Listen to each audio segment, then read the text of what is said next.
Mongo, look at the branch in Platania with sea views. The price is 500,000 green leaves. Mongo wonders, what monkey can afford that without selling a kidney, dignity, and a Pokemon card collection?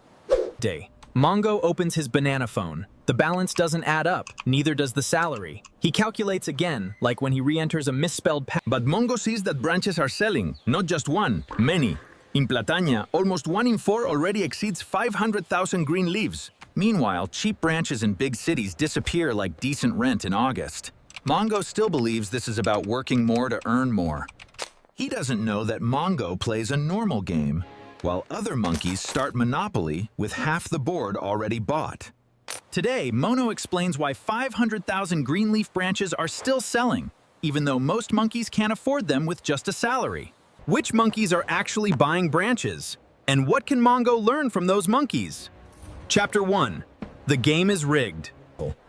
Mongo enters the bank. He wants a 500,000 green leaf branch. Mono Banquero looks at the application. He doesn't laugh. Mongo looks at the figures, like someone looking at a wine list, knowing they'll order water. A normal Platania salary doesn't fit that level. So Mongo asks, what monkey pays for this? Mono Banquero shows profiles that do pass the filter. Mongo sees monkeys with high incomes, couples pooling green leaves, monkeys with help from mom and dad monkey, and monkeys who already owned another branch before. Mono Banquero explains that this is called the effort ratio. Mongo begins to understand. The bank doesn't ask if Mongo wants a house. The bank asks if Mongo can pay month to month without fail. Mono Banquero is not a villain. Mono Banquero only knows how to count. Mongo leaves the bank. On the street, he sees sold signs. One, another, yet another.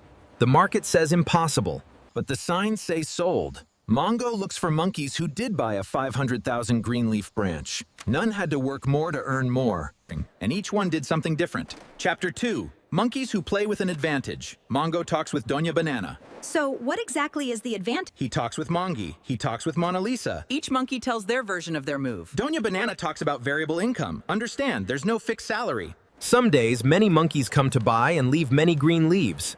Other days, the shop is emptier than Monolo's head when they talk about inflation. Good month at the shop, Jungle Queen. Bad month, banana peel soup and off to sleep. Mongi talks about mom and dad monkey pooling green leaves for a down payment.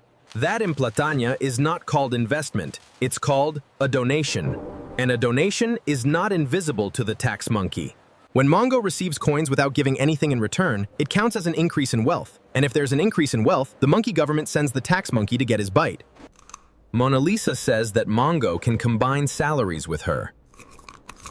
2 incomes for a single branch. This doesn't make Mongo suddenly rich, but the bank sees it differently. Mono Banquero looks at the numbers, and now there are 2 sources of green leaves coming in every month. Risk goes down. Payment capacity goes up. That doesn't lower the branch price, but it makes it less impossible to buy one. Mongo hears everything and feels it's too late. Like when everyone unlocked the full map and Mongo is still dying in the tutorial. But a more important piece appears. Many buyer monkeys already have a previous branch. They don't start from scratch. They are the experts, after all. This doesn't make Mongo suddenly rich, but the bank sees it differently. Mono Banquero looks at the numbers, and now there are 2 sources of green leaves coming in every month. He competes against a monkey who comes with a branch under their arm, like playing a game of Monopoly where some already have branches bought from turn 1. That's called accumulated capital.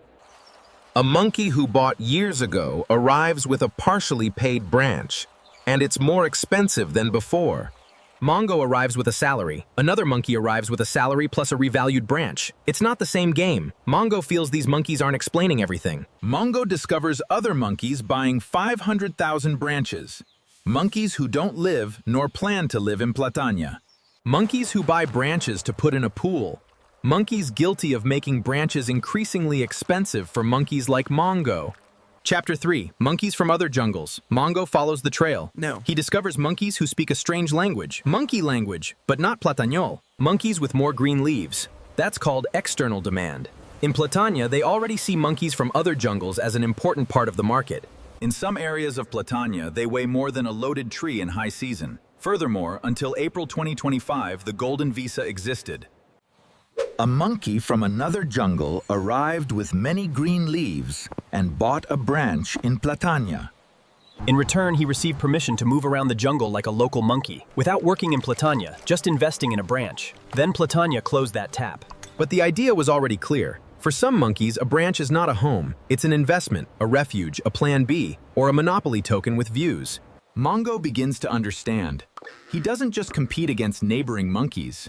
He competes against monkeys from all over the world. On the weekend, he goes to eat with a monkey friend. Moncho explains that he bought a branch for less than 100,000 green leaves. Mongo thinks it's a lie. Moncho doesn't have a monkey girlfriend. Parents have spent all their retirement green leaves and live in a monkey dorm. So, how does Moncho manage to get such a profitable branch? Pisalia, Telegram group with free access that sponsors Mono's video. Pisalia monkeys publish real estate properties with an average profitability of 14%. Investment from 10,000 green leaves with financing. Opportunities that don't appear on portals where Mongo has been swiping for weeks until he can't move his thumb. Mongo blinks. He thought that to invest in branches, he had to know 25 real estate monkeys and check Idealista every 12 hours. Pisalia changes that. It selects properties with profitability forecasts. That's called not buying blindly. They also study the monkey who wants financing and negotiate with banker monkeys to find a mortgage with better conditions. Others charge for searching, but Pisalia gives free access to opportunities. It only charges 3,800 green leaves plus VAT per operation. Mongo understands that monkeys from all over the jungle compete for the same branches. That's called access. But Mongo sees prices rising. Salaries don't rise equally. Branches rise like a powerful rocket. Mongo doesn't understand anything. Then the central bank monkey appears and explains. For years, borrowed green leaves were cheaper. Mono Banquero could lend more easily. If Mongo goes to the bank and Mono Banquero lends more green leaves, Mongo leaves happy. But Moncho would enter later, and Mono Banquero would also lend green leaves. Then another monkey would enter, and another, all leaving with borrowed green leaves. Suddenly, many monkeys can afford the same branch. But the branch didn't change. What changed was how many green leaves each monkey could offer. The branch isn't worth more, but now there are. That's called credit expansion. But while that happens, prices in the jungle rise. Not only branches rise, but also bananas. Mongo looks at his account. The same green leaves now buy fewer bananas. It's not that a branch is a luxury, it's that money is now worth less. Mongo thought he could buy a 500,000 branch if he asked Mono Banquero for more green leaves. But other monkeys can also ask for green leaves. And if everyone asks for more green leaves, everything rises at once. Like when several monkeys bid for the same banana in an auction, and the price ends up looking like an IBAN number. Mongo thought the question was, what monkey can afford a 500,000 branch? But the real question is worse. Why do prices keep rising if monkeys like Mongo can't pay? Chapter 4, Monkeys Who Get Paid Without Playing. Mongo wants to know how many monkeys can buy a 500,000 branch with just a salary. Why are you so sad, Can you Mongo? solve it, Mongo? But the jungle doesn't have a sign saying who buys with help from mom and dad monkey, who sells an old branch, who comes from another jungle with a full pocket. But it does leave clues. Mongo follows them. Mongo discovers that more than 1 in 10 buyer monkeys come from outside Platania. In some areas, there are many more. Almost 1 in 3 purchases doesn't even have a registered mortgage. And many branches that change hands. Mongo puts the pieces together. He doesn't just compete against salary. He competes against years of savings, against monkeys who already had a branch, against monkeys from other jungles, against capital that was already in the game before Mongo learned to crawl. And then he understands another layer that no one mentions. Every time Mongo tries to get closer to that branch, other monkeys are taking part of his green leaves without appearing in history. Monkeys who don't even play but get paid anyway. It's not the bank, it's not the seller, it's the entire system biting before Mongo receives his green leaves. Because Mongo doesn't receive everything Mono Banquero pays. First, they bite Social Security and income tax. Part of the green leaves disappears before reaching Mongo's pocket. Mongo opens the bank application. Green leaves don't add up. Mongo works for one amount, but gets paid another. And from that other, he has to save for a down payment, pay rent, eat. And there's the next uncomfortable question. If it's already hard to enter, how much does Mongo lose along the way before Mono Banquero pays his salary?